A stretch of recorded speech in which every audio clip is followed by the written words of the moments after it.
ಎಲ್ರಿಗೂ ನಮಸ್ಕಾರ. ಮೊದಲನೇದಾಗಿ ನನ್ನ ಗೆಳೆಯ ಧ್ರುವ ಸರ್ಜಾ ಅವರು ಇವತ್ತು ಬಂದಿರೋದಕ್ಕೆ I am really very grateful to you.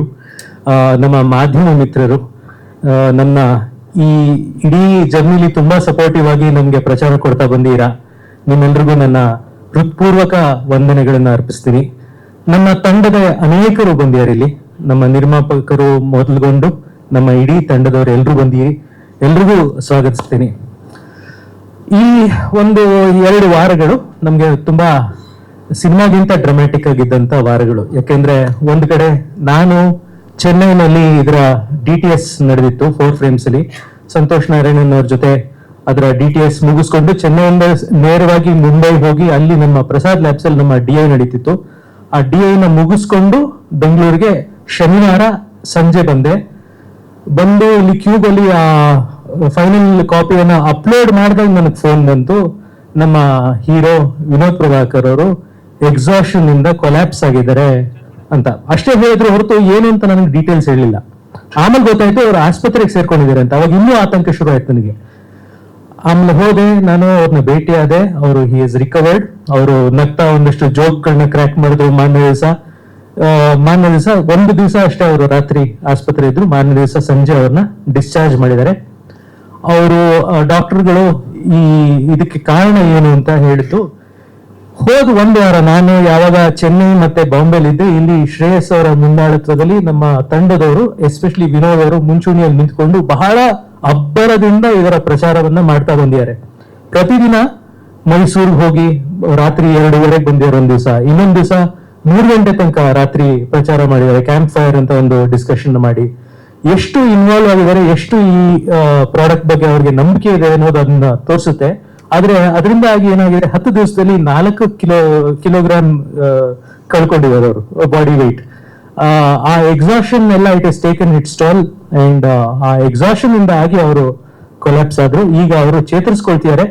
3 ದಿವಸ ಕಡ್ಡಾಯವಾಗಿ ನಾವುಗಳೇ ಹೇಳಿದೀವಿ ಅವರಿಗೆ, ದಯವಿಟ್ಟು ಎಲ್ಲೂ ಬರಬೇಡಿ, ನೀವು ದಯವಿಟ್ಟು please recover completely and come ಅಂತ. ಇದೆಲ್ಲ ಆದಾಗ ನಾನು ಧ್ರುವ ಸರ್ಜಾ ಅವ್ರಿಗೆ ಕೇಳ್ಕೊಂಡೆ, ಇಷ್ಟೆಲ್ಲ ಆಗಿದೆ ಧ್ರುವ ಅವರೇ, please come and launch our trailer ಅಂತ. And he has very kindly agreed. Thank you so much once again for coming Dhruva. I am very very grateful to. ಹಾಗೆ ರಾಣಾ ದಗುಪತಿ ಅವರು ಇದನ್ನ ಡಿಜಿಟಲಿ ಲಾಂಚ್ ಮಾಡ್ತಾ ಇದ್ದಾರೆ. ಅದಲ್ಲದೆ ಹಲವಾರು ಜನ ಇದನ್ನ ಲಾಂಚ್ ಮಾಡೋರಿದ್ದಾರೆ. ಆ ಹೆಸರುಗಳನ್ನ ನಾವು ಪ್ರಚಾರ ಮಾಡುವಾಗ ನಾವು ತಿಳಿಸ್ತಾ ಹೋಗ್ತೀವಿ. ಟ್ರೈಲರ್ ನೋಡಿದ ತಕ್ಷಣ ಒಂದು ನೋಡ್ಬೇಕು ಅಂದ್ರೆ ಜಸ್ಟ್ ವಾವ್ ಅನ್ನಿಸ್ತದೆ. ಯಾಕೆಂದ್ರೆ ಎಸ್ಪೆಷಲಿ ಆ ಮ್ಯೂಸಿಕ್ ಅಷ್ಟೇ ನಮ್ಗೆ ಓಕೆ, ಇದು ವಿಂಟೇಜ್ ಫೀಲ್ ಕೂಡ ಅಂತ ಒಂದು ಮ್ಯೂಸಿಕ್ ಕಂಪೋಸ್ ಮಾಡಿಸಿರೋ ನಮ್ಮ ಡೈರೆಕ್ಟರ್ಗೆ ಥ್ಯಾಂಕ್ಸ್ ಹೇಳೋದಕ್ಕೆ ಇಷ್ಟಪಡ್ತೀನಿ. Definitely this movie will be a treat. ಯಾಕೆಂದ್ರೆ ವಿಜುವಲ್ ಟ್ರೀಟ್ ಸೂಪರ್ ಆಗಿದೆ. ಅಂಡ್ ಆಲ್ಸೋ ಈ ಸಿನಿಮಾದಲ್ಲಿ ಸಾಕಷ್ಟು ಸ್ನೇಹಿತರು ಕಾಣಿಸಿದ್ರು. ವಿನಯ್ ಅವರಿದ್ದಾರೆ ಅಂಡ್ ಗೆಳೆಯ ಪಾರ್ಟ್ನರ್ ನಮ್ಮ ಕ್ಲೋಸ್ ಫ್ರೆಂಡ್ ನಮ್ಮ ಪ್ರತಾಪ್ ಅವರಿದ್ದಾರೆ. ಅಂಡ್ ಆಲ್ಸೋ ಅಲೋಕ್ ಅವರು ಇಂಟ್ರೊಡಕ್ಷನ್ ಸಾಂಗ್ ಹಾಡಿದ್ದಾರೆ. ಅಂಡ್ ಪ್ರಿಯಾ ಮ್ಯಾಮ್ ಇದ್ದಾರೆ. ಯಾರು ಈಶ್ವರ್ ಇದ್ದಾರೆ. ಡ್ರಾಗನ್ ಅವರಿದ್ದಾರೆ. ಸೊ ಎಲ್ಲರಿಗೂ ಆಲ್ ದ ವೆರಿ ಬೆಸ್ಟ್. ಮತ್ತೆ ನಮ್ಮ ಚೈತನ್ಯ ಸರ್ ಹೇಳ್ತಾ ಇದ್ರು, sir this is a family sir. ಅಂದ್ರೆ ಇದು ನಮ್ದು 3ನೇ ಜನರೇಷನ್. ಪ್ರಭಾಕರ್ ಅಂಕಲ್ ಇದ್ದಾಗ ನಮ್ಮ ತಾತ ಜೊತೆ ಒಂದು 40-45 ಸಿನಿಮಾ ಅವರು ಒಟ್ಟಿಗೆ ಮಾಡಿದ್ದಾರೆ. ನಮ್ಮ ಮನೆಯಲ್ಲಿ ಒಂಥರ ನಮ್ಮ ತಾಯಿ ನಮ್ಮ ತಂದೆಲ್ಲ ಹೇಳ್ತಾರೆ, ಅಂಕಲ್ ಎಲ್ಲ ಒಂಥರ ಹಬ್ಬ ಇದ್ದಂಗೆ. ಈ ವಜ್ರಮಣಿ ಸರ್ ಆಗಿರ್ಬೋದು, ತುಕುದೀಪ ಶ್ರೀನಿವಾಸ ಅಪ್ಪಾಜಿ ಆಗಿರ್ಬೋದು, ಹಾಗೆ ದಿನೇಶ್ ಅಪ್ಪಾಜಿ ಆಗಿರ್ಬೋದು, ಮತ್ತೆ ಸುಧೀರ್ ಅಪ್ಪಾಜಿ ಆಗಿರ್ಬೋದು, ಪ್ರಭಾಕರ್ ಎಲ್ಲರಿಗೂ ಒಟ್ಟಿಗೆ ಕುತ್ಕೊಂಡು ಇಸ್ಪೀಟ್ ಆಡ್ತಾ ಇದ್ರಂತೆ ಮನೇಲಿ. ಸೊ ಆಯ್ತಾ, ಅದಾದ್ಮೇಲೆ ಅಂಕಲ್ ಜೊತೆ ತಿರ್ಗಾ ಪ್ರಭಾಕರ್ ಅಂಕಲ್ ಸಿನಿಮಾ ಮಾಡಿದ್ರು. ಪ್ರೇಮ ಯುದ್ಧ ಅಂತ, ಮತ್ತೆ ರೋಜಾಗೆ ಕೀಳಾಗತ್ತೆ ತಮಿಳ್ ಸಿನಿಮಾಸ್ ಒಂದು 3-4 ಸಿನಿಮಾ ಮಾಡಿದ್ರು. ಅದಾದ್ಮೇಲೆ ಈಗ ಬಲಾರಾಮನಾಗಿ ನಮ್ಮ ವಿನೋದ್ ಬ್ರದರ್ ಬರ್ತಾ ಇದ್ದಾರೆ.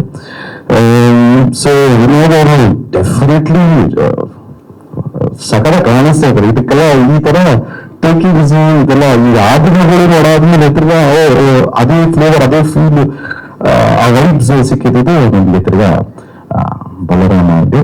ಸೊ ಡೆಫಿನೆಟ್ಲಿ ನೀವು ನೋಡ್ಬೇಕು ಅಂತ ಅನ್ಸುತ್ತೆ. ಅಂಡ್ ಆಲ್ಸೋ ನಮ್ಮ ಡೈರೆಕ್ಟರ್ ಬಗ್ಗೆ ಹೇಳಬೇಕು ಅಂದ್ರೆ ಚೈತನ್ಯ ಸರ್ ಬಗ್ಗೆ ಅಣ್ಣನ ಜೊತೆ ಒಂದು 4-4 ಸಿನಿಮಾ ಮಾಡಿದ್ದಾರೆ. ಆಕೆ ಇರ್ಬೋದು, ಅಮ್ಮ ಲವ್ ಇರ್ಬೋದು, ಆಟಗಾರ ಇರ್ಬೋದು. ಸೊ ನಾನು ಯಾವಾಗಲೂ ಸಿಕ್ಕಿದಾಗ ಹೇಳ್ತಾ ಇರ್ತೀನಿ, ಸರ್ ನಮಗೆ ಒಂದು ಸಿನಿಮಾ ಮಾಡಿ ಒಂದು ಸಿನಿಮಾ ಮಾಡಿ. ಆಲ್ಸೋ ಪ್ರೊಡ್ಯೂಸರ್ಸ್ ಅವ್ರಿಗೆ all the very best. Padmavathi ಫಿಲ್ಮ್ಸ್ಗೆ ಆಲ್ ದ ವೆರಿ ಬೆಸ್ಟ್. ನಾನು ಕರೆದೋದಕ್ಕೆ ನಿಮ್ಮೆಲ್ಲರಿಗೂ ಥ್ಯಾಂಕ್ಸ್ ಹೇಳ್ತಾ ನನ್ನ ಮಾತು ಮುಗಿಸ್ತಾ ಇದ್ದೀನಿ. Thank you so much. ಇದು 26ನೇ ತಾರೀಕು ಬಲರಾಮ ರಿಲೀಸ್ ಆಗ್ತದೆ. ಎಲ್ಲರೂ ಚಿತ್ರಮಂದಿರ ಬಂದು ಚಿತ್ರ ನೋಡಿ ಆಶೀರ್ವಾದ ಮಾಡಿ ಅಂತ ರಿಕ್ವೆಸ್ಟ್ ಮಾಡ್ತಾ ನನ್ನ ಮಾತು ಮುಗಿಸ್ತಾ ಇದ್ದೀನಿ. Thank you so much. ಜಯ ಆಂಜನೇಯ. ಸರ್ ಈಗ of course KM. Chaitanya sir, Chiru sir ತುಂಬಾ ಜೊತೆಲಿ ಕೆಲಸ ಮಾಡಿದ್ರು. ಆ ದಿನಗಳಿಗೆ ಒಂದು ಸಪರೇಟ್ ಫ್ಯಾನ್ ಬೇಸ್ ಇದೆ. 2007ರಲ್ಲಿ ರಿಲೀಸ್ ಆದಂತಹ ಸಿನಿಮಾ ಅಲ್ವಾ ಸರ್? 2007. ಎಸ್. ಆ ಟೈಮಲ್ಲಿ ನೀವು ಆ ದಿನಗಳು ಯಾವಾಗ ನೋಡಿದ್ರಿ? ಆ ಟೈಮಲ್ಲಿ ನೀವು ಏನ್ ಮಾಡ್ತಿದ್ರಿ ಅಂತ? 2007 ಅಲ್ಲಿ. 2007 ಅಲ್ಲ, 2004 10th pass. 2007 second just pass ಆಗಿದೆ ಅಂತ ಸೆಲೆಬ್ರೇಟ್ ಮಾಡ್ತಿದ್ದವು. ಏನೋ ನನ್ನೆಲ್ಲ ಪಾಸ್ ಮಾಡಿದ್ರಲ್ಲ ಅಫ್ಕೋರ್ಸ್. ನಾವು ಆ ದಿನಗಳೆಲ್ಲ ನೋಡಿದಾಗ ತುಂಬಾನೇ ಖುಷಿ ಆಗಿತ್ತು. ಸೊ ಅದೇ ಫ್ಲೇವರ್ ಇರುವಂತ ಮೂವಿ. ಡೆಫಿನೆಟ್ಲಿ ಇದು ನಿಮ್ಗೆ ಅಂಟದು ಸರ್. ಈ ಫ್ಲೇವರ್ ನಿಮ್ಮ ಮಾತ್ರ ಅಂಟದು ನೋಡ್ರಿ. Super. All the very best. ಯಾರ ಹೆಸರು ಮರ್ತಿದ್ರೆ ದಯವಿಟ್ಟು ಕ್ಷಮೆ ಇರಲಿ. Thank you so much. ಬಹಳ ಖುಷಿ ಆಯ್ತು. 26 ಆ ಫಿಲ್ಮ್ ಇಸ್ ರಿಲೀಸಿಂಗ್. ಏನಾಯ್ತು? ಹೌದಾ? ಯಾಕೆ ಅಣ್ಣ? But I am so excited. ನನಗೆ ಗೊತ್ತಿಲ್ಲ ಈ ಟ್ರೈಲರ್ ಅಲ್ಲಿ ಆ ಡೈಲಾಗ್ ಬರುತ್ತೆ, ಆ ಸೀರೆ ಯಾಕೆ ಸೀರೆ ಹಾಕೊಂಡು ಬಂದಿಲ್ಲ. So today I vow for my Balarama, but today unfortunately Vinod is unwell, he is not here. So ನನ್ನ ಬಲರಾಮಗೋಸ್ಕರ ನಾನು ಸೀರೆ ಹಾಕೊಂಡು ಬಂದಿದ್ವಿ.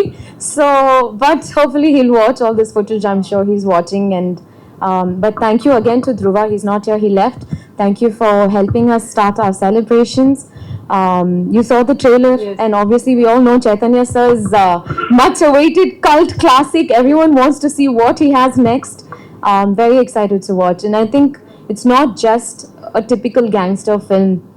It's got a lot of emotion, like you see in the trailer. There's so many layers to each person, so much conflict that you can already tell that happens with the characters. So it's exciting. ಈಗ ಬಲರಾಮನ್ಗೋಸ್ಕರ ನೀವು ಮುದಾಗ್ ಸೀರೆ ಉಡ್ಕೊಂಡು ಬಂದಿದ್ದೀರಾ. Of course he will be watching this video. ನಿಮ್ಮ ಹಾಗೂ Vinod Prabhakar sir ಅವರ bonding ಹೇಗೆ ಚೆನ್ನಾಗ್ ಆಯ್ತಾ ಇದ್ರಲ್ಲಿ? ಹೌ ವಾಸ್ ಇಟ್ ಅಂತ? ನಂಗೆ ವಿನೋದ್ ತುಂಬಾ ಇಷ್ಟ. Is one of my favourite co-stars. I think ಎಲ್ರಿಗೂ ಗೊತ್ತು ವಿನೋದ್ ಬಗ್ಗೆ. He is so involved in every aspect. All the co-stars here, I think everyone in his gang members, ಎಷ್ಟು gang members ಇದೆ, each so many hands would be there.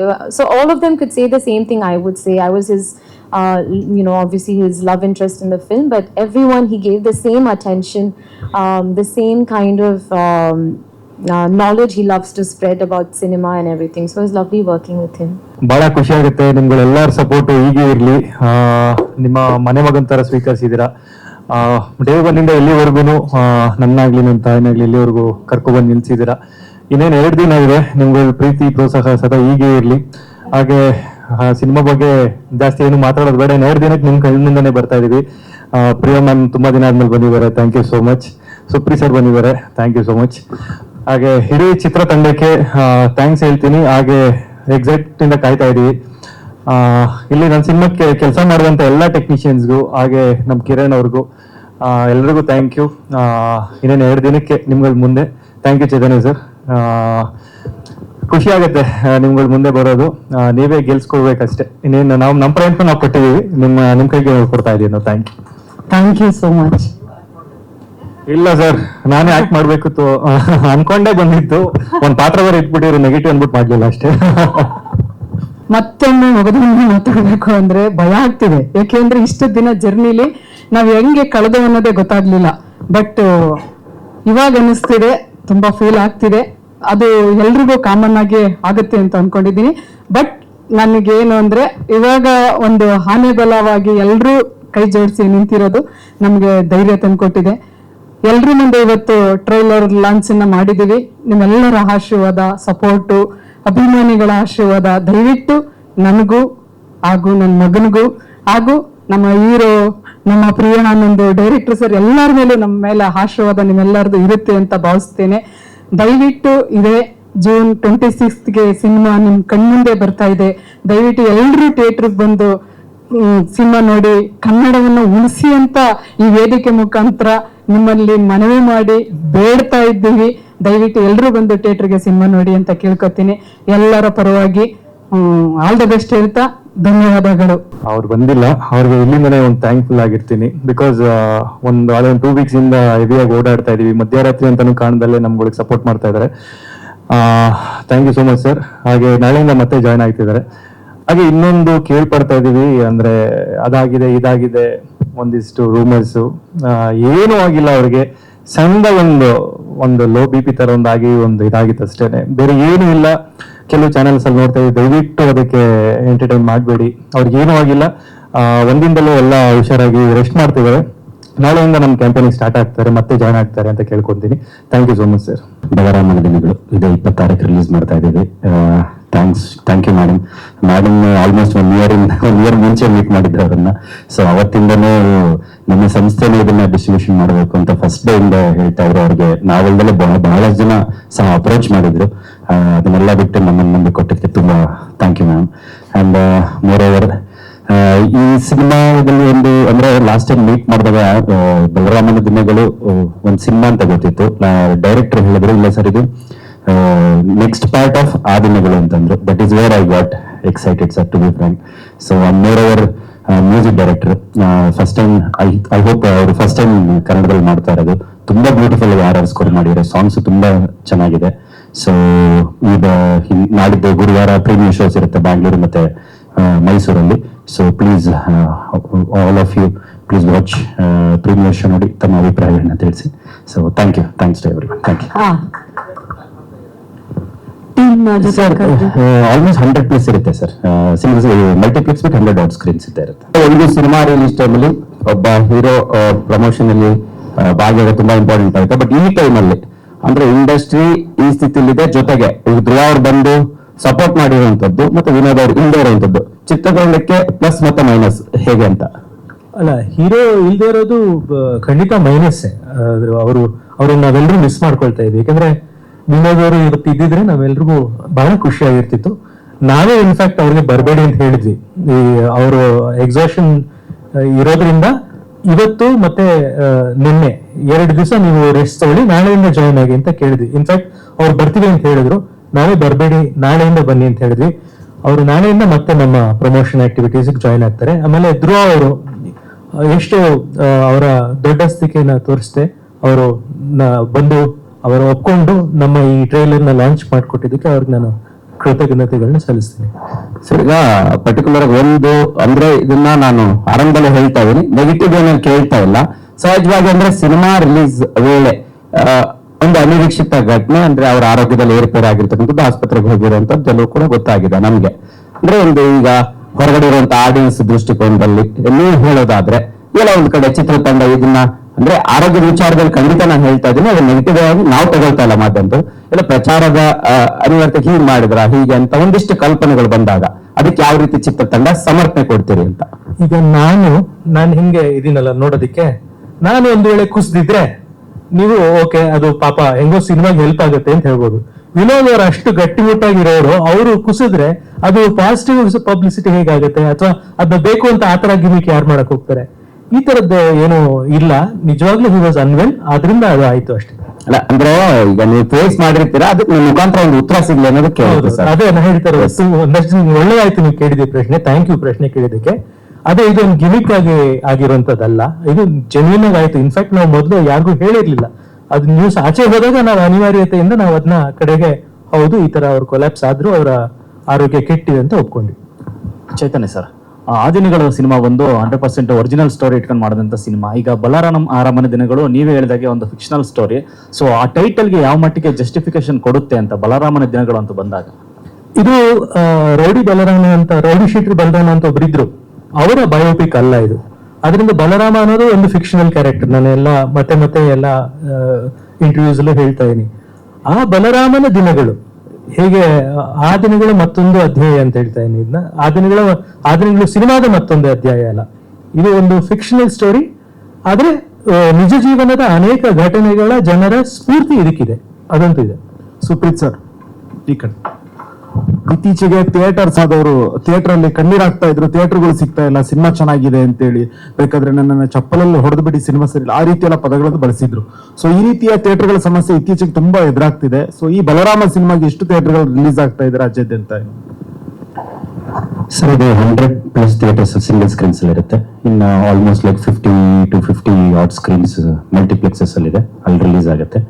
ಈಗ ಈ ಸಮಸ್ಯೆಗಳು ಯಾವಾಗ ಬರುತ್ತೆ ಅಂತಂದ್ರೆ ಸರ್, ಈಗ ಹೊಸ ಸಿನಿಮಾಗಳು ಬಂದಾಗ, ಹೊಸಬರು ಬಂದಾಗ ಅದು ಸಮಸ್ಯೆ ಇರುತ್ತೆ. ಯಾಕಂದ್ರೆ ಮೊದಲ ಹಾಗೆ ಒಂದು ಸಿನಿಮಾ ಪ್ರೂವ್ ಮಾಡೋದಕ್ಕೆ 1 ವೀಕ್, 1 ವಾರ 2 ವಾರ ಬೇಕಾಗಿತ್ತು. ಮುಂಚೆ ನೀವು ಒಂದು 10-15 ವರ್ಷದ ಹಿಂದೆ ಹೋದ್ರೆ ಯಾವುದೇ ಸಿನಿಮಾ ಅಟ್ಲೀಸ್ಟ್ 1 ವಾರ ಸಸ್ಟೈನ್ ಆಗೋದು. ಇವತ್ತು ಹೇಗಂದ್ರೆ ಮಾರ್ನಿಂಗ್ ಶೋ ರಿಲೀಸ್ ಆಗಿ ಈವ್ನಿಂಗ್ ಶೋ ಅಷ್ಟರಲ್ಲಿ ಅದು ಪ್ರೋಗ್ರೆಸ್ ಆಗಿಲ್ಲ ಅಂತಂದ್ರೆ ಶೋಸ್ ರಿಮೂವ್ ಆಗೋಗುತ್ತೆ ಆಟೋಮೆಟಿಕ್ ಆಗಿ. ಯಾಕೆ ಅಂತಂದ್ರೆ ಇವತ್ತು ಒಂದು ಶೋ ರನ್ ಆಗ್ಬೇಕು ಅಂತಂದ್ರೆ ಒಂದು ಮಿನಿಮಲ್ ಎಕ್ಸ್ಪೆನ್ಸಸ್ ಅನ್ನೋದು ಇದ್ದೇ ಇರುತ್ತೆ. ಒಂದು ಮಲ್ಟಿಪ್ಲೆಕ್ಸಸ್ ಒಂದು ಶೋ ರನ್ ಆಗ್ಬೇಕು ಅಂದ್ರೆ ಒಂದು ಮಿನಿಮಲ್ ಎಕ್ಸ್ಪೆನ್ಸಸ್ ಅನ್ನೋದು ಇರುತ್ತೆ. ಅದು ಯಾವಾಗ ಅವ್ರಿಗೆ ಜನರೇಟ್ ಆಗಲ್ಲ ಅದನ್ನ ರಿಮೂವ್ ಮಾಡ್ತಾರೆ. So this is how theatre work sir. Shreyas sir, ಇದು ನಿಮ್ಗೆ ಪ್ರಶ್ನೆ ಅಂದ್ರೆ ನಿರ್ಮಾಣ ಮಾಡಕ್ಕೆ ಒಂದು ಪರ್ಟಿಕ್ಯುಲರ್ ಕಾರಣ ಇದೆ ಅನ್ನೋ ಒಂದು ಎಲ್ಲ ನಾನ್ ಕೇಳಿರೋ ಮಾಹಿತಿ ಅಂದ್ರೆ ಬಲರಾಮನು ಮತ್ತೆ ನಿಮ್ಗೆ ಪರಿಚಯದ ಬಗ್ಗೆ ಏನಾದ್ರು ಮಾತನಾಡ್ಬೋದಾ, ಅದರ ನೆಂಟಿನ ಬಗ್ಗೆ ಹೇಳ್ಬೋದಾ ಗೊತ್ತಿಲ್ಲ, ಯಾಕಂದ್ರೆ ನಿಮಗೆ ರಿಲೇಟಿವ್ ಅಂತ ಮಾಹಿತಿ ಕೂಡ ಇದೆ. ಹಾಗಾಗಿ ಹಲೋ, ಹಾಯ್ ಸರ್, ಜಗೀಶ್ ಸರ್, ನಮಸ್ತೆ. ಬಲರಾಮ್ ಅವ್ರದ್ದು ಹೌದು, ಒಂದೇ ಊರು ಒಂದೇ ಜನ ಎಲ್ಲ, ಅವ್ರಿಗೆ ಒಂದೇ ಜನ ಎಲ್ಲ ಅವೆಲ್ಲ ಒಂದೇ. ಬಟ್ ಅವ್ರದ್ದೇ ಕತೆ ಅಂತ ಸರ್ ಹೇಳಿದ್ರಲ್ಲ, ಅವ್ರದ್ದೇ ಕತೆ ಅಂತ ಅಲ್ಲ, ಇದೊಂದು ಫಿಕ್ಷನಲ್ ಕತೆ ಆಗತ್ತೆ. ಬಟ್ ಗ್ಯಾಂಗ್ಸ್ಟರ್ ಕತೆನೇ ಮಾಡ್ಬೇಕು ಅಂತ ಬಂದಿದ್ ನಾನು. ಇದಕ್ಕೆ ಒಬ್ರು ಯಾರು ಸರಿ ಅಂತ ಹುಡುಕಿದಕ್ಕೆ ನಮ್ ಸರ್ ಸಿಕ್ಕಿದ್ರು. ಬಿಕಾಸ್ ನಾವೆಲ್ಲ ಆ ದಿನಗಳು ಫ್ಯಾನ್ಸ್.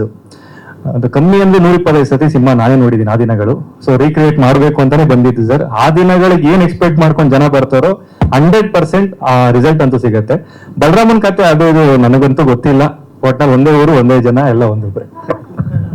ಚೈತನ್ಯ ಸರ್, ಆ ದಿನಗಳು ಬಂದು 18 ವರ್ಷ ಸರ್. ಸೊ ಇನ್ನೊಂದು ವಿಚಾರ ಅಂದ್ರೆ ಆ ಟೈಮ್ ಅಲ್ಲಿ ನೋಡುವಂತಹ ವೀಕ್ಷಕರೇ ಬೇರೆ ತರ ಇದ್ರು. ಸೊ ಇವಾಗಿನ ಜನರೇಷನ್ ಅಲ್ಲಿ ಸಿನಿಮಾವನ್ನ ನೋಡುವ ರೀತಿನೇ ಬೇರೆ ಇದೆ. ಸೊ ಮ್ಯಾಚ್ ಮಾಡೋದು, ಯಾಕಂದ್ರೆ ಅದೇ ನಿರ್ದೇಶಕರು ಅದೇ ಫ್ಲೇವರ್ ಅಲ್ಲಿ ತರ್ತಾ ಇದ್ದಾರೆ ಅಂದಾಗ ನಿರೀಕ್ಷೆಗಳು ಜಾಸ್ತಿ ಇರುತ್ತೆ. ಅದನ್ನ ರೀಚ್ ಮಾಡುವ ಪ್ರಯತ್ನ ನೀವು ಮಾಡಿದ್ದೀರಾ, ಅದು ಕಂಪ್ಲೀಟ್ ಆಗುತ್ತೆ ಅನ್ನುವಂತ ಭರವಸೆ ಇದೆಯಾ? ನಂಗೆ ಅದೇ ನಮಗೆ ಈ ಸಿನಿಮಾದ ಅಡ್ವಾಂಟೇಜ್ ಅಂತ ಅನ್ಸೋದು. ಈಗ ಕಾಂತಾರ ಸಿನಿಮಾ ಮಾಡಿ ಅದಾಗಿ 2 ವರ್ಷಕ್ಕೆ ಕಾಂತಾರ ಪಾರ್ಟ್ 2 ಮಾಡೋದು, ಅವಾಗ ಅದೇ ಪ್ಯಾಟರ್ನ್ ನೀವು ಸಸ್ಟೈನ್ ಮಾಡ್ಕೋಬಹುದು. ದುರಂಧರ್ ಸಿನಿಮಾ ಮಾಡಿ ಅದ್ರಿಗೆ ಮಾರನೇ ಇನ್ನೊಂದು ವರ್ಷಕ್ಕೆ ದುರಂಧರ್ 2ನೇ ಪಾರ್ಟ್ ಮಾಡಿದಾಗ ಅದೇ ಪ್ಯಾಟರ್ನ್ ನೀವು ಸಸ್ಟೈನ್ ಮಾಡ್ಬೋದು. ಆದ್ರೆ ಲಕಿಲಿ ನನಗೆ 18 ವರ್ಷ ಆಗಿದೆ. ಸೊ 18 ವರ್ಷಕ್ಕೂ ಇದಕ್ಕೂ ನಾನು ಯಾವ್ದು ಸಸ್ಟೈನ್ ಮಾಡೋ ಅವಶ್ಯಕತೆನೇ ಇಲ್ಲ. ಈಗಿನ ಜನರೇಷನ್ ಯಾವ ತರ ಬೇಕೋ ಆ ರೀತಿ ನಾನು ಕಥೆಯನ್ನ ಹೇಳಿದೀನಿ. ಆ ದಿನಗಳು ಸಿನಿಮಾದ ಎಲ್ಲಾ ಎಲಿಮೆಂಟ್ಸ್ ಇದೆ, ಆದ್ರೆ ಎಸೆನ್ಸ್ ಇದೆ. ಆದ್ರೆ ಇವತ್ತಿನ ನರೇಷನ್ ನ ಈ ಸಿನಿಮಾಗೆ ತಂದಿದ್ದೀನಿ. ಸರ್, ವಿನೋದ್ ಅವ್ರನ್ನ ಇದಕ್ಕೆ ಯಾವ ರೀತಿ ಪಳಗಿಸಿದ್ರಿಂದ, ಯಾಕಂದ್ರೆ ಅವರು ಆಲ್ರೆಡಿ ಮಾಸಲ್ಲಿ ಎಕ್ಸ್ಪರ್ಟ್ ಸಿನಿಮಾ ಮಾಡೋದ್ರಲ್ಲಿ. ಬಟ್ ಬಲರಾಮನ ದಿನಗಳು ಅಂತ ಬಂದಾಗ ಆಗ್ಲೇ ಹೇಳಿದಾಗೆ ಅದು ಬಲರಾಮ ಅನ್ನುವಂತ ರೌಡಿ ಶೀಟ್ರು ಇದ್ರು, ಅವ್ರದ್ದಲ್ಲ ಅಂತ ಹೇಳ್ತಿದ್ದೀರಾ. ಬಟ್ ಜನರು ಅದೇ ಎಕ್ಸ್ಪೆಕ್ಟೇಷನ್ ಇಟ್ಕೊಂಡು ಹೋಗ್ತಾರೆ. ಸೊ ಅದಕ್ಕೆ ಒಬ್ಬ ನಾಯಕ ನಟನನ್ನ ಹೆಂಗೆ ನೀವು ರೆಡಿ ಮಾಡಿದ್ರಿ ಅಂತ? ನಾನ್ ರೆಡಿ ಮಾಡಿದೆ ಅನ್ನೋದಕ್ಕಿಂತ ವಿನೋದ್ ಅವರು ಅಷ್ಟು ಕರೆಕ್ಟ್ ಆಗಿ ಆ ಪಾತ್ರಕ್ಕೆ ಒಗ್ಕೊಂಡ್ರು ಅಂತ ಹೇಳ್ಬೋದು. ಯಾಕಂದ್ರೆ ಅವರು, ನಾನು ಅನೇಕ ಸತಿ ಹೇಳಿದೀನಿ, ನಮ್ಮ ಕನ್ನಡ ಚಿತ್ರರಂಗದಲ್ಲಿ ಬಹಳ ಪ್ರತಿಭಾವಂತ ನಟರಲ್ಲಿ ಅವರೊಬ್ರು. ಎಲ್ಲಾ ರೀತಿಯ ಪಾತ್ರಗಳನ್ನು ಮಾಡಬಲ್ಲ ಅಂತ ಒಬ್ರು ನಟರು. ಆಮೇಲೆ ಬಹಳ ಸೀರಿಯಸ್ ಅವರ ಕೆಲಸದ ಬಗ್ಗೆ, ವೆರಿ ಇನ್ವಾಲ್ವ್ಡ್, ಮೆಥಡ್ ಆಕ್ಟರ್. ಅವರು ಈ 4 ತಿಂಗಳು ನಾವೇನ್ ಬಲರಾಮ ದಿನಗಳು ಶೂಟಿಂಗ್ ಮಾಡ್ತಿದ್ವಿ, ಅಷ್ಟು ವೇಳೆ ಅವರು ಬಲರಾಮನಾಗಿ ಜೀವಿಸಿದ್ರು. ಆಮೇಲೆ ಪ್ರತಿ ಹಂತದಲ್ಲೂ ಇನ್ವಾಲ್ವ್ ಆದ್ರು. ಸೊ ಅವ್ರ ಜೊತೆ ವರ್ಕ್ ಮಾಡೋದು ನನಗೆ ಒಂದು ದೊಡ್ಡ ಅಡ್ವಾಂಟೇಜ್ ಆಯ್ತು. ಬಿಕಾಸ್ ಅಷ್ಟು ಇನ್ವಾಲ್ವ್ಮೆಂಟ್ ಆಗಿದ್ದು, ನಾನು ಏನು ಇಮ್ಯಾಜಿನ್ ಮಾಡ್ಕೊಂಡಿದ್ದೆ ಬಲರಾಮ, ಅದಕ್ಕಿಂತ 10 ಪಟ್ಟು ಅವರು ಬಲರಾಮನನ್ನ ಸ್ಕ್ರೀನ್ ಮೇಲೆ ತಂದ್ರು.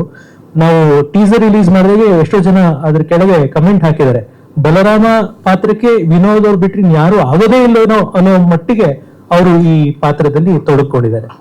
ಸರ್, ನಾವು ಚೈತನ್ಯ ಸರ್, ಇಲ್ಲಿ ಸಾಕಷ್ಟು ಮಚ್ಚಾಗಿರ್ಬೋದು, ರಕ್ತ ಸಿಕ್ತ, ಈ ರೌಡಿಸಮ್, ಸಾಕಷ್ಟು ಸಿನಿಮಾಗಳನ್ನ ನೋಡಿದ್ದೀವಿ, ಬಹಳ ಸಿನಿಮಾಗಳು ಬಂದಿದ್ದಾವೆ.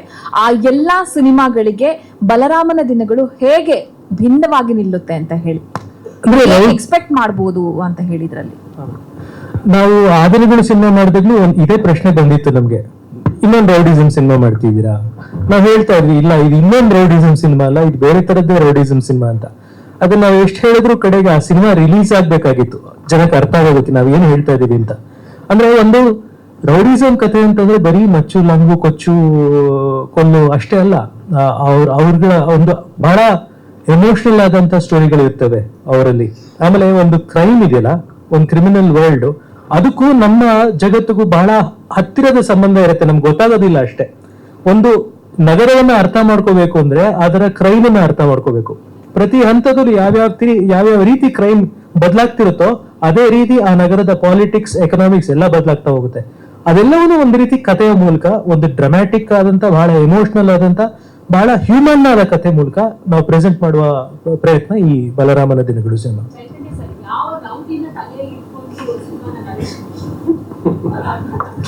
ನಾನು ಆದಿನಗಳು ಸಿನಿಮಾಗೆ ಅಗ್ನಿಶ್ರೀಧರ್ ಅವ್ರ ಪರಿಚಯ ಆಗಿ, ಅಗ್ನಿಶ್ರೀಧರ್ ಅವ್ರು ನನ್ಗೆ ಅನೇಕ ಜನ ಅಂಡರ್ ವರ್ಲ್ಡ್ ಅವ್ರನ್ನ ಪರಿಚಯ ಮಾಡಿದ್ರು. ಅನೇಕ ಜನ ಅಂಡರ್ ವರ್ಲ್ಡ್ ಅವ್ರಿಗೆ ಹೇಗೆ ಮಾತಾಡ್ತಿದ್ರು, ಅವ್ರ ಹಾವಭಾವ ಹೇಗಿರ್ತಿತ್ತು, ಅವರು ವ್ಯವಹಾರಗಳು ಹೇಗಿರ್ತಿತ್ತು, ಅದೆಲ್ಲ ಪರಿಚಯವನ್ನ ಅಗ್ನಿಶ್ರೀಧರ್ ಸರ್ ನನಗೆ ಮಾಡಿಕೊಟ್ಟಿದ್ರು. ಅದಲ್ಲದೆ ನಾನು ಪ್ಯಾಂಡಮಿಕ್ ಟೈಮಲ್ಲಿ ಸಾಕಷ್ಟು ಪುಸ್ತಕಗಳನ್ನ ಓದಿದೆ, ರಿಸರ್ಚ್ ಮಾಡಿದೆ. ಅದೆಲ್ಲದರ ಸ್ಫೂರ್ತಿ ಕೂಡ ತಗೊಂಡು ಅದನ್ನ ಕ್ರಿಯೇಟಿವ್ ಆಗಿ ಹೇಗೆ ನಾನು ಅಡಾಪ್ಟ್ ಮಾಡೋಕ್ಕಾಗುತ್ತೋ ಹಾಗೆ ಬಲರಾಮನ ದಿನಗಳಲ್ಲಿ ನಾನು ರೂಪಾಂತರ ಮಾಡಿದ್ದೀನಿ.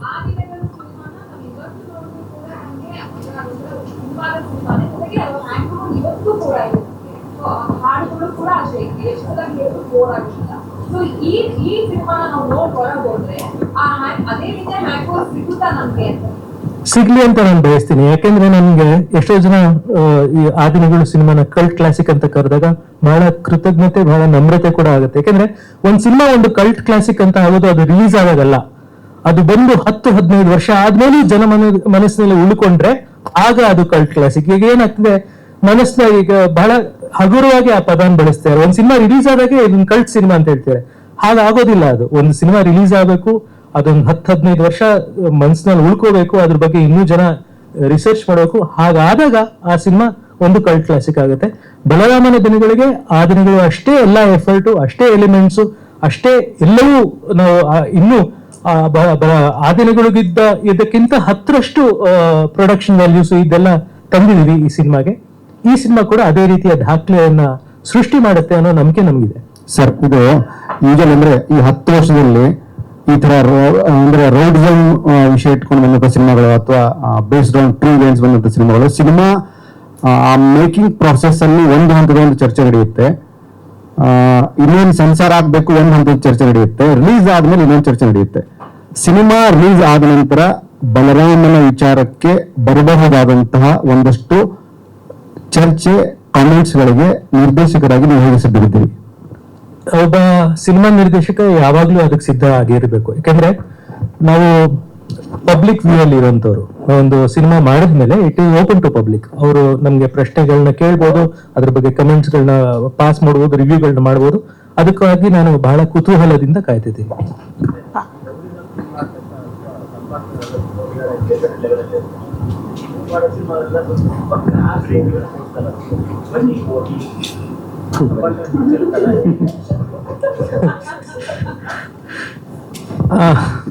ಅದು ಆಕ್ಚುಲಿ ಏನಾಗುತ್ತೆ ಅಂದ್ರೆ, ಒಂದು ಅಂಡರ್ವರ್ಲ್ಡ್ ಕಥೆ ಅಂದಾಗ ಎರಡೂ ತರ ಎಲಿಮೆಂಟ್ಸ್ ಇರ್ತಾರೆ. ಹೌದು, ಬಟ್ ಯಾಕಂದ್ರೆ ಅಲ್ಲಿ ಕೊತ್ವಾಲ್ ರಾಮಚಂದ್ರ ಮತ್ತೆ ಜಯರಾಜ್ ಮಾತಾಡ್ತಿದ್ದ ಆ ರೀತಿ, ನಾವು ಅಂತ ಮಾತಾಡ್ತಿದ್ರು, ನೋಡಿ ಇವ್ರೆ ಅಂತಿದ್ರು, ಆಮೇಲೆ ಸರ್ ಅಂತ ಕರೀತಿದ್ರು. ನೀವು ಅಗ್ನಿಶ್ರೀಧರ್ ಸರ್ ಮಾತಾಡ್ಸಿದ್ರೆ ನಿಮ್ಗೆ ಗೊತ್ತಾಗತ್ತೆ ಅವ್ರು ಎಲ್ಲಿ ನಿಮ್ ಪ್ರಕಾರ ನೀವೇನ್ ಅನ್ಕೊಳ್ತೀರಾ ಆ ತರ ಮಾತಾಡ್ತಾರೆ. ಸೊ ಅಂಡರ್ ವರ್ಲ್ಡ್ ಅಂದ್ರೆ ಎಲ್ಲಾ ತರದ ಎಲಿಮೆಂಟ್ಸ್ ಇದಾರೆ. ಎಲ್ಲಾ ತರದ ಎಲಿಮೆಂಟ್ಸ್ ನಾನು ಇದರಲ್ಲಿ ಸೆರೆ ಹಿಡಿಯಲು ಪ್ರಯತ್ನ ಪಟ್ಟಿದ್ದೀನಿ. ಅಲ್ಲ, ಅದು ಒಳ್ಳೇದು. ಯಾಕೆಂದ್ರೆ ನಮಗೆ ಒಂದು ರೌಡಿಸಮ್ ಸಿನಿಮಾ ಅಂದಿದ್ ಕೂಡಲೇ ತೀರಾ ಘನಘೋರ ಕೆಟ್ಟ ಪದ ಮತ್ತೆ ಭೀಕರ ವಯಲೆನ್ಸ್ ಅನ್ನು ತೋರಿಸಿ ಮಾಡಕ್ ಇಷ್ಟ ಇಲ್ಲ ನನಗೆ. ಇಡೀ ಕುಟುಂಬ ಕೂತ್ಕೊಂಡು ನೋಡುವಂತ ಸಿನಿಮಾ ಮಾಡಕ್ ಇಷ್ಟ. ಸಣ್ಣ ಮಕ್ಕಳಿಂದ ಹಿಡಿದು ದೊಡ್ಡವರು, ಹಿರಿಯ ವಯಸ್ಸಿನವ್ರು ಕೂಡ ನೋಡಬಹುದಂತ ನಮ್ಮ ಬಲರಾಮನ ದಿನಗಳು. ಆಯ್ತು, UA ಸರ್ಟಿಫಿಕೇಟ್ ವಿತ್ ಕಟ್ಸ್.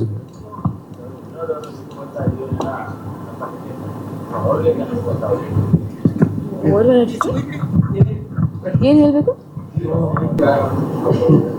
ಖಂಡಿತ ಸರ್, ಫ್ಯಾಮಿಲಿ ಬ್ಯಾಕ್ಗ್ರೌಂಡ್ ಪ್ರಭಾವ ಬೀರುತ್ತೆ. ನಮ್ಮ ಗುರುಗಳು ಗಿರೀಶ್ ಕಾರ್ನಾಡ್ ಅವ್ರ ಜೊತೆ ನಾನು ಸಿನಿಮಾ ಕಲ್ತಿದ್ದು, ಅವರ ಪ್ರಭಾವ ಕೂಡ ಇದೆ. ಸೊ ಪ್ರತಿಯೊಬ್ಬರಿಗೂ ಅವರ ಬೆಳೆದು ಬಂದ ವಾತಾವರಣ ಹಾಗೂ ಅವರ ಕುಟುಂಬ ಅವ್ರಿಗೆ ದೊಡ್ಡ ಪ್ರಭಾವವನ್ನು ಬೀರುತ್ತೆ. ನನಗೂ ಹಾಗೆ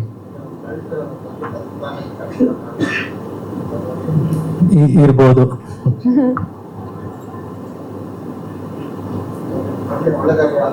Thank you. Thank you. ಒಳ್ಳೇದಾಗ್ಲಿ. ಸೊ ದಯವಿಟ್ಟು ನೀವು ಮತ್ತೆ ಲಾಸ್ಟ್ ಆಗಿ ಒಂದ್ ಮಾತು ಹೇಳಕ್ ಇಷ್ಟಪಡ್ತೀನಿ. ನೋಡಿ, ಪಾಪ ವಿನಯ್ ಅವರು ಇದ್ರ ಪ್ರಚಾರ ಮಾಡಕ್ ಹೋಗಿ ಕಡೆಗೆ ಕೊಲ್ಯಾಪ್ಸ್ ಆಗೋ ಮಟ್ಟಿಗೆ ಹೋಗಿ ಈ ಪ್ರಚಾರ ಮಾಡಿದ್ದಾರೆ. ಅಂದ್ರೆ ಅಷ್ಟು ಆತಂಕ, ಅಷ್ಟು ಒಂದು ಹುಮ್ಮಸ್ಸು ನಮಗೆ ಈ ಸಿನಿಮಾ ಬಗ್ಗೆ ನಂಬಿಕೆ ಇದೆ.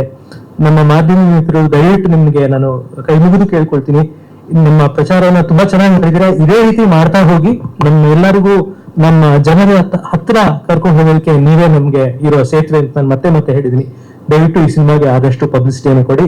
ಇದೇ 26ನೇ ತಾರೀಕು ಕರ್ನಾಟಕದ ಎಲ್ಲಾ ಕಡೆ ಚಿತ್ರಮಂದಿರಗಳಲ್ಲಿ ಈ ಸಿನಿಮಾ ಬರ್ತಿದೆ.